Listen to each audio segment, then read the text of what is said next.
নমস্কার বন্ধুরা, নমিতা রান্নাঘর থেকে আপনাদের স্বাগত জানাচ্ছি। আন্দামান বিষ্ণুজ্যোতি পরিচিত সাথে আপনারা অবশ্যই আমার চ্যানেলটিকে সাবস্ক্রাইব করুন।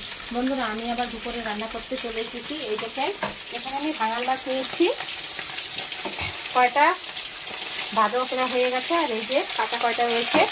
আর ভাঙাল মাছ দিয়ে বেগুন দিয়ে রান্না করব, বেগুনটা কেটে রেখেছি। আর এখানে আমি করলাটা ভাজা দিয়েছি। এই যে এই পাশে করলাটা আস্তে আস্তে ভাজা হবে, তো ওই পাশে আমি মাছের তরকারিটা রান্না করবো বেগুন দিয়ে। রেখে দিচ্ছি। আবার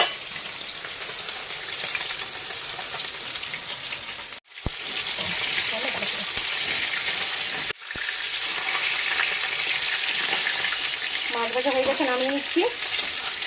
এখানে ভাঙাল মাছগুলো বেশ ভালো বড় বড় পাওয়া যায়। আজকেও এনেছে মাছ, তো আমরা বেশিরভাগে ভাঙাল মাছটা, কোরাল মাছটা আর চিংড়ি মাছ।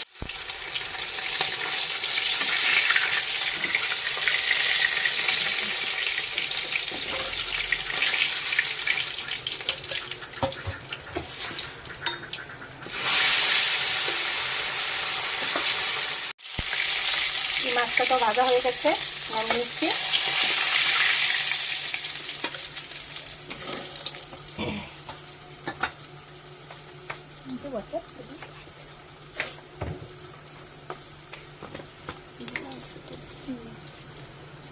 জিরা দিয়ে দিচ্ছি।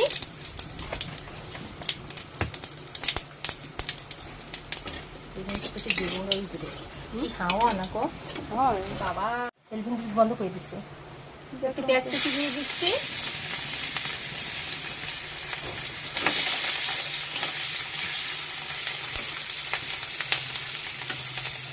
বেগুনের তরকারি তো হতে সময় লাগে না, অল্প টাইমের ভিতরে হয়ে যায়।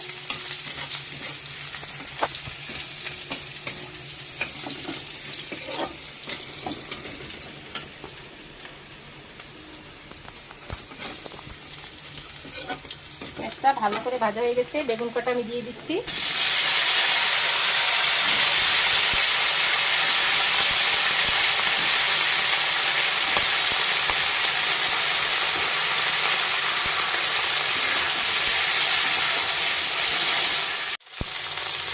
হলদি দিয়ে দিচ্ছি, মরিচের গুঁড়ো দিয়ে দিচ্ছি, জিরের গুঁড়ো দিয়ে দিচ্ছি, লবণ দিয়ে দিচ্ছি।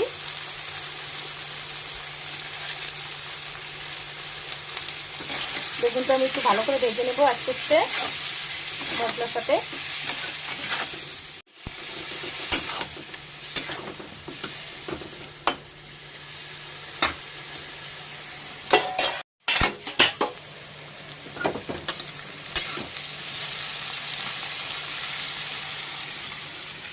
করলা ভাজাটা প্রায় হয়ে গেছে।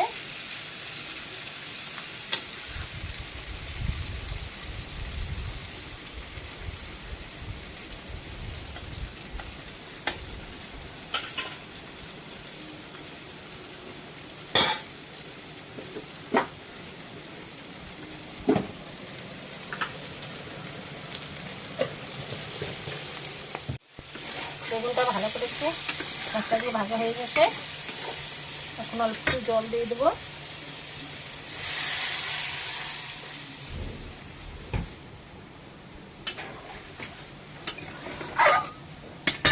আর এদিকে আমার করলা ভাজা হয়ে গেছে, আর অল্প একটু হলেই হয়ে যাবে।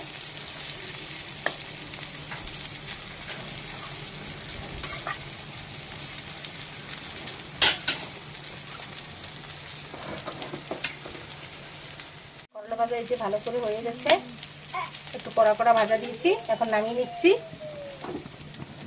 এটা একটু জল বসে দিলে পাবে, মানে গলে গেছে, মাছটা দিয়ে দিলাম।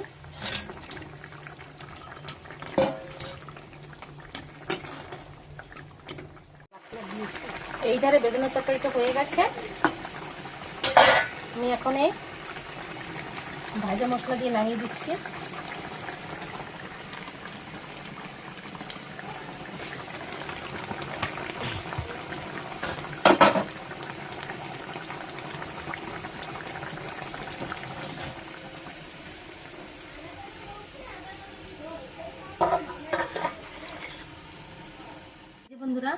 আমার রান্না হয়ে গেছে।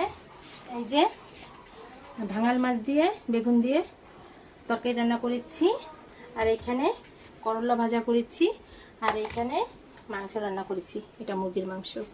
ছেলেরা তো সব কিছু খায় না, এটাই ছেলেরা খাবে, আমরাও খাবো, আমরা এমন না যে খাবো না। আর এই যে বন্ধুরা, আমার এই 3টে রান্না আপনাদের কাছে কেমন লাগলো? যদি ভালো লাগলো একটু কমেন্ট করে জানাবেন, আর যদি নতুন বন্ধু হয়ে থাকেন একটু সাবস্ক্রাইব করে দিবেন। আমি আবার আপনাদের সামনে রান্না নিয়ে হাজির হব। টাটা।